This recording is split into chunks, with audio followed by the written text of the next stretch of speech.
तो आज हम डिस्कस करेंगे प्रोसेस एनेलिंग के बारे में। प्रोसेस एनेलिंग कितने टेम्परेचर पे होती है, इसका क्या फ़ायदा हमें मिलता है।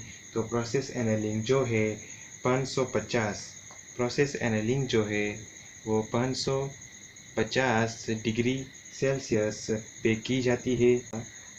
लोअर क्रिटिकल टेम्परेचर पे की जाती है। वो जो है 723 डिग्री सेल्सियस पे होता है। उससे लगभग 50 डिग्री 723 डिग्री से लगभग 50 डिग्री नीचे की जाती है। तो यहाँ पे हमने इस ग्राफ में दिखाया है कि 723 डिग्री पे जो लाइन है उसे लोअर क्रिटिकल टेम्परेचर कहते हैं और ये अपर क्रिटिकल टेम्परेचर, और इस वाली लाइन को हम अपर क्रिटिकल टेम्परेचर लाइन कहते हैं। अगर हम बात करें हाइपोयूटेक्टर स्टील की तो वो हमें यहाँ पे मिलता है। हाइपोयूटेक्टर स्टील जो है इस वाले पॉइंट पे हमें मिलता है। यहाँ से यहाँ तक पॉइंट को हम यूटेक्टर स्टील बोलते हैं, हाइपोयूटेक्टर स्टील बोलते हैं। मतलब कि जिसके अंदर कार्बन की परसेंटेज कम होती है, 0.8% से कम होती है, 0.8% से कम होती है, उसे हम हाइपोयूटेक्टर स्टील बोलते हैं। और हाइपर यूटेक्टर स्टील यहाँ से ले तक के यहाँ तक इसे हम बोलते हैं हाइपर यूटेक्टर स्टील बोलते हैं, जिसमें कार्बन की मात्रा ज़्यादा होती है। एनेलिंग में जो हमारे पास रेंज होगी वो लिक्विड लोअर क्रिटिकल टेम्परेचर के नीचे होगी, लगभग 50 डिग्री से नीचे लेंगे, यानी कि 550 डिग्री सेल्सियस से 650 डिग्री सेल्सियस पे हम गर्म करते हैं। कोई भी एक स्टील का पार्ट है उसे हम 550 डिग्री पे 550 डिग्री से 650 डिग्री तक गर्म करेंगे। कहीं भी अकॉर्डिंग टू रिक्वायरमेंट उसे हम गर्म करेंगे इसको हम स्टील के पार्ट को। उसके बाद थोड़े टाइम वहीं पे रखेंगे, थोड़े टाइम हम वहाँ पे ही जहाँ पे हमने गर्म किया है वहीं पे रखेंगे, और उसे हम सोकिंग प्रोसेस भी बोलते हैं। और कुछ टाइम रखने के बाद उसे ठंडा किया जाता है, और कुछ टाइम रखने के बाद वहीं पे रखने के बाद उसे ठंडा किया जाता है। तो इसे आराम से कूल किया जाता है रूम टेम्परेचर के ऊपर।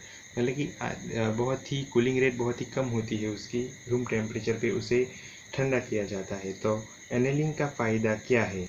तो देखिए, कोई पार्ट है जिसके ऊपर आप वर्क कर रहे हैं। मान लीजिए आपका कोई ऑब्जेक्ट है। तो ये वाला एक ऑब्जेक्ट है, स्टील मान लेते हैं हम। ये वाला कोई ऑब्जेक्ट है। ये दो रोल आपने ये पढ़ा ही होगा, दो रोल में से हम निकालेंगे यहाँ से।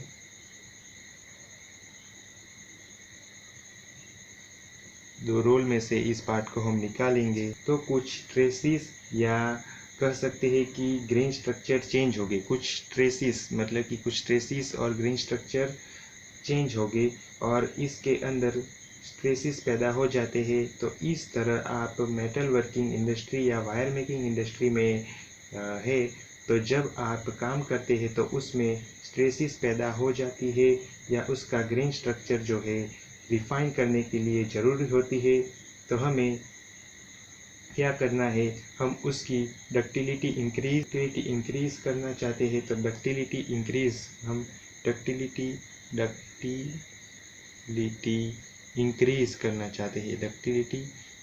करना चाहते हैं। मतलब कि इंक्रीज करके दोबारा से हम उसे प्लास्टिक डिफॉर्मेशन कर सकते हैं। डक्टिलिटी इंक्रीज करके प्लास्टिक डिफॉर्मेशन करते हैं हम। प्लास्टिक डिफॉर्मेशन, और जो उसके अंदर इंटरनल स्ट्रेस बनी है जब आपने उस पर काम किया था, तो उसके अंदर इंटरनल स्ट्रेटिस बन जाती है, तो इनको भी बाहर निकाल सकते हैं। तो ये दोनों चीज़ों का फ़ायदा मिलता है एनेलिंग के द्वारा, ताकि हम दोबारा इस पे प्लास्टिक डिफॉर्मेशन कर सके और उसका ग्रेन जो है वो रिफ़ाइन कर सके, हम रिफ़ाइन कर सके ग्रेन को।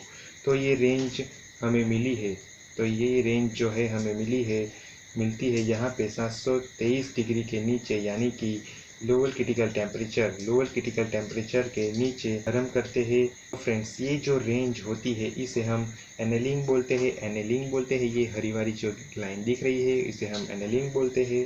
तो इस तरह एनेलिंग का यूज़ किया जाता है डक्टिलिटी को इंक्रीज करके, इंटरनल स्टेटिस रिलीव करने के लिए, और दोबारा उसका प्लास्टिक डिफॉर्मेशन करके, मतलब कि करने के लिए।